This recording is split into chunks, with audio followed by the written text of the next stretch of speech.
دیکھیں بات سنیں، دل جو ہے نا، دل یہ سارے جسم کا مرکز ہے، اور دل کے اوپر سارے اعمال افعال دل کے اوپر اثر انداز ہو رہے ہوتے ہیں. ہم جو کچھ کر رہے ہوتے ہیں یہ دل کے اوپر اثر انداز ہو رہے ہوتے ہیں. اور دل کے بارے میں نبی پاک صلی اللہ علیہ وسلم نے فرمایا کہ جس کا دل بگڑ گیا اس کا سارا جسم بگڑ گیا. دل صحیح ہو گیا سارا جسم صحیح ہو گیا. اب آپ جو کچھ بھی کر رہے ہیں، چاہے آنکھوں سے کر رہے ہیں، چاہے کانوں سے کر رہے ہیں، چاہے زبان سے کر رہے ہیں، چاہے ہاتھوں سے، چاہے اس کا اثر دل پر پڑ رہا ہے. نبی کریم صلی اللہ علیہ وسلم نے فرمایا کہ جب کوئی شخص گناہ کرتا ہے نا تو اس کا سیاہ نقطہ لگ جاتا ہے دل کے اوپر. اگر اس کے بعد نیکی کر لی تو سیاہ نقطہ نکل جاتا ہے، سوقل قلبہ، اس کا دل صاف ہو جاتا ہے. لیکن اگر اس نے نیکی نہیں کی اس کے بعد اس کو بار بار کرتا گیا تو وہ نقطہ لگتے لگتے لگتے پورا دل سیاہ ہو جاتا ہے. اچھا، پورا دل سیاہ ہو جاتا ہے تو یہ اصل میں ایک زنگ کی کیفیت ہے، جو زنگ نصیحت کا کرنٹ پاس نہیں ہونے دیتا، یا یوں کہہ لیں کہ نیکی کی طرف جانے نہیں دیتا. یہ گویا آپ اپنے آپ کو جو نیکی کی جو ٹینڈنسی تھی یا نیکی کا جو کیپیسٹی تھی، جو ایبلٹی تھی، وہ ختم کر لی، جس کو آپ کہتے ہیں مجھ سے اب ہوتا نہیں. اب اس کا مطلب ہے دل خراب ہو گیا. تو اب آپ نے کیا کرنا ہے؟ وہ جو دل خراب ہوتا ہے، اس میں دو باتیں میں دو ڈفرینٹ ڈائمینشن میں کرنا چاہتا ہوں. جب دل خراب ہو گیا ہے تو دل خراب ہونے میں جو سب سے زیادہ ایفیکٹ ہوتا ہے نا، سب سے تیز، وہ آنکھ کا ہوتا ہے. اللہ، اس لیے نبی کریم صلی اللہ علیہ وسلم نے فرمایا آنکھ شیطان کے تیروں میں سے ایک تیر ہے. ٹھیک ہے جی، یہ ہو نہیں سکتا کہ یہ کسی جگہ پہ پڑے اور یہ آپ کے اوپر شیطانیت جو ہے وہ طاری نہ کر دے، شیطنت طاری نہ کر دے، یہ ہو نہیں سکتا.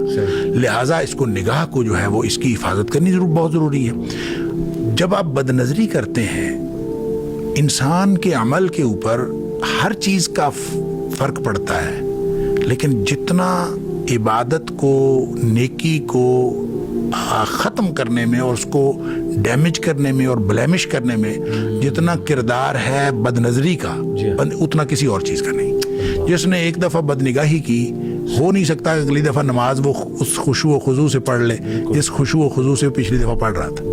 لہٰذا پہلی بات تو یہ ہے کہ وہ اپنے آپ کو بد نظری سے بچائے. اچھا، بد نظری کو ہم بہت سارے لوگ جو ہیں اس کو گناہ ہی نہیں سمجھتے. اچھا، مثلاً میں آپ کو بتاتا ہوں، میں 2006-07 میں گلاسگو میں تھا، تو ہمارا جو ہے نا وہ نان مسلمس کے ساتھ ایک انٹریکشن تھا. کسی آرگنائزیشن نے رکھا ہوا تھا ایک ڈنر نان مسلمس کے ساتھ، اور طے یہ ہوا تھا کہ ہر ٹیبل کے اوپر جو ہے نا مسلمس بھی ہوں، نان مسلمس بھی ہوں، تاکہ ان کو اسلام کا تعارف ہو. تو ظاہر ہے خواتین بھی تھے، میل بھی، فیمیل بھی، سب بھی. تو ہم وہاں سے اٹھے، ہم نے نماز عشاء کی پڑھنی تھی. تو میں نے جب ہم مسجد میں آئے تو میں نے کہا یار وضو کر لیں دوبارہ، بد نظری بہت ہوئی ہے. اچھا، تو میں نے کہا بد نظری بہت ہوئی ہے، وضو کر لیں. تو میرے ساتھ ایک امام تھے وہاں کے، تو وہ مجھے کہتے ہیں بد نظری سے وضو ٹوٹ جاتا ہے. میں نے کہا جی اگر بد نظری سے وضو نہ ٹوٹے نا تو بد نظری نہیں رکتی. اگر اس سے وضو نہ ٹوٹے تو پھر یہ کبھی نہیں رکتی نہیں ہے. اس کو بد نگاہی کو گناہ سمجھیں کہ جو آپ کا وضو توڑ دیتی ہے، آپ کی نیکیوں کو بلیمش کرتی ہے. اس لیے سب سے پہلا کام یہ کریں کہ باوضو رہے. جو نکلنا چاہتا ہے نا وہ باوضو رہا کرے. بالکل ٹھیک. اچھا، باوضو رہے، باجماعت نماز پڑھے، نمازوں کا اہتمام کرے، قرآن کا اہتمام کرے. اور جب وہ اس طرح کی نیکیاں کرے گا تو وہ جو دل کو ختم کرنے والی چیزیں ہیں وہ آہستہ آہستہ ٹھیک ہوتی جائیں گی.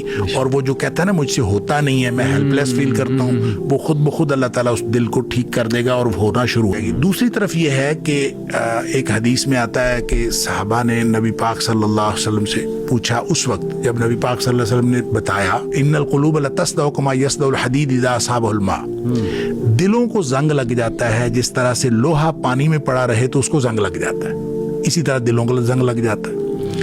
اب زنگ لگ جاتا ہے تو اس کا مطلب کہ نکمے ہو جاتے ہیں، کسی کام کے نہیں رہتے.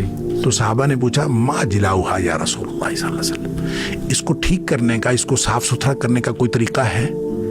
آپ نے فرمایا کثرت ذکر الموت و تلاوت القرآن. موت کو بہت زیادہ یاد رکھنا اور قرآن پاک کی تلاوت کرنا. یہ دو چیزیں ایسی ہیں جو دلوں کا زنگ اتارتی ہیں. تو اس کا مطلب ہے یہ بھی نیکیوں میں شامل ہیں. اگر آپ نیکیاں کریں گے, آخرت کو یاد رکھیں گے, نیکیاں کریں گے, تو آہستہ آہستہ جو آپ کا, جو میں نے شروع میں بات کی تھی, ان الحسنات یذہبن السیئات, جو نیکیاں ہیں یہ گناہوں کو ختم کر دیتی ہیں.